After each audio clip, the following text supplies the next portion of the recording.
I'm 13 WMAZ meteorologist Alex Forbes. We just got the 11 a.m. advisory here on Hurricane Ian. Winds still at 155 miles per hour. It is just 2 miles per hour short of being a Category 5 hurricane.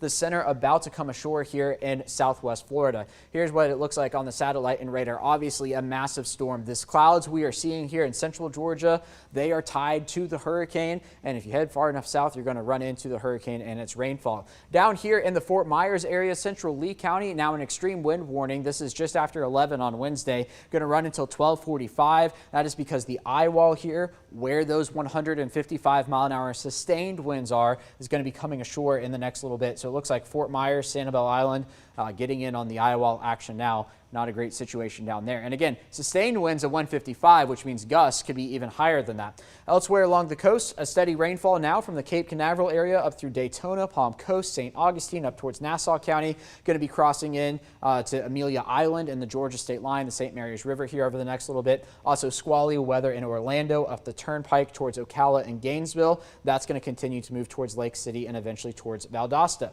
Now an update to the watches and warnings. A hurricane warning now from coast to coast. This is going to go from the Tampa area down towards Naples, the Everglades, up towards Sebring, over towards Melbourne now. So this is going to be Volusia, Brevard counties included in the hurricane warning, and there along the coast. Up towards the north, tropical storm warnings. Now more Georgia counties included in that. Runs from the Georgia state line up to Savannah. You can see 1 or 2 counties inland included. I suspect we'll see tropical storm watches fill in over the next little bit as they typically border one another, and then up the Carolina coast as well. Charleston in a tropical storm warning. Here's the reason why. The National Hurricane Center track, not much change from the 5 a.m. advisory this morning. Still a Category 4 hurricane coming ashore, weakening to a tropical storm. Now Friday at 2 a.m. here, forecasting a 50-mile-per-hour tropical storm, but it could be anywhere right along that white line. So what we're going to be watching for is the storm inland? Is it have one leg in the water, one leg on land? Is it far enough out in the Atlantic?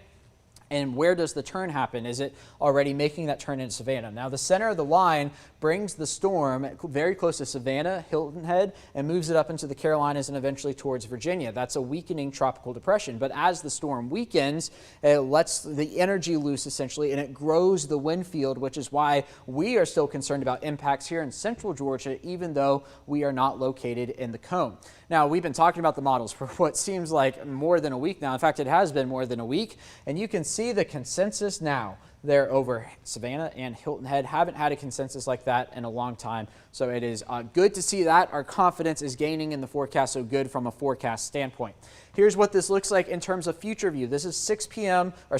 excuse me, here on Friday. Rain beginning in our far southeastern counties. This would be Telfair, Wheeler, Montgomery, Treutlen, over towards Johnson County, expanding through the area throughout the day. Here we are at 5 p.m. Raining, generally speaking, east of Interstate 75, drier west of Interstate 75, and then the storm pulls towards the north here, riding really the Savannah River up towards Lake Hartwell, and then the storm begins to pull away. That's Saturday morning on into Saturday evening, with rain tapering off here into central Georgia. The GFS does, however, keep a few showers around for Sunday. That is Sunday evening at 11 p.m.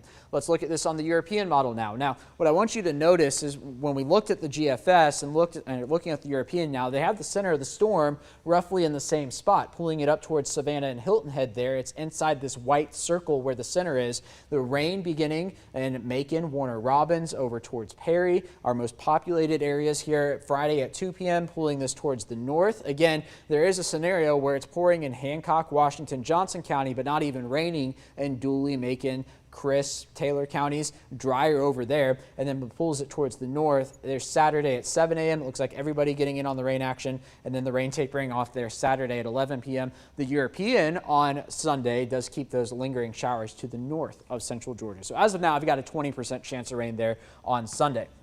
Big story with this storm for us here in central Georgia is going to be the wind.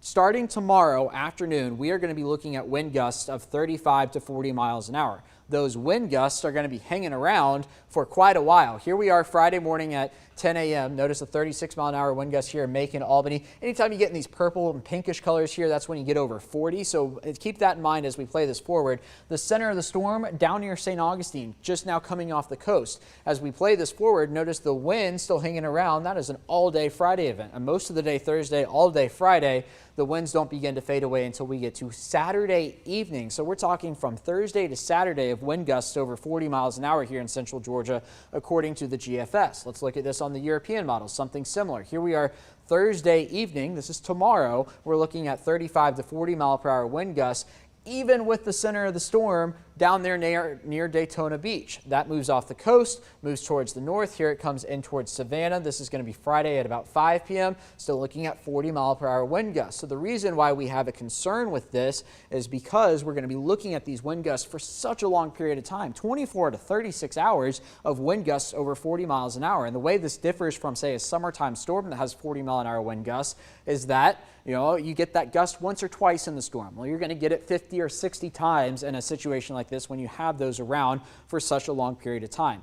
Rain, not as much of a concern here in central Georgia because we're going to be right there on the edge. It does look like the highest amounts are going to stay towards the east. Notice the European model has that edge really right along Interstate 75. When we look at the GFS, it actually has it a little further east, with us not getting a whole lot of rain here in central Georgia. So again, this is going to be primarily a wind event in the central part of the Peach State. So what you need to know here at 11 a.m. on September 28th is that the wind is going to be our biggest threat. Gusts to 45 miles an hour, locally higher amounts Thursday into Friday. The rain, we're forecasted to be on the edge. Higher totals to the east, not my biggest concern. We're not going to be looking at widespread flooding, I don't think. What is my biggest concern? Possible power outages because of how long the wind is going to last, and the soil content is very wet here in central Georgia. It means trees will be able to fall over easily and, of course, knock over power lines. And if you had to compare this to any one storm, I typically don't like to compare storms, but I think it works in this scenario.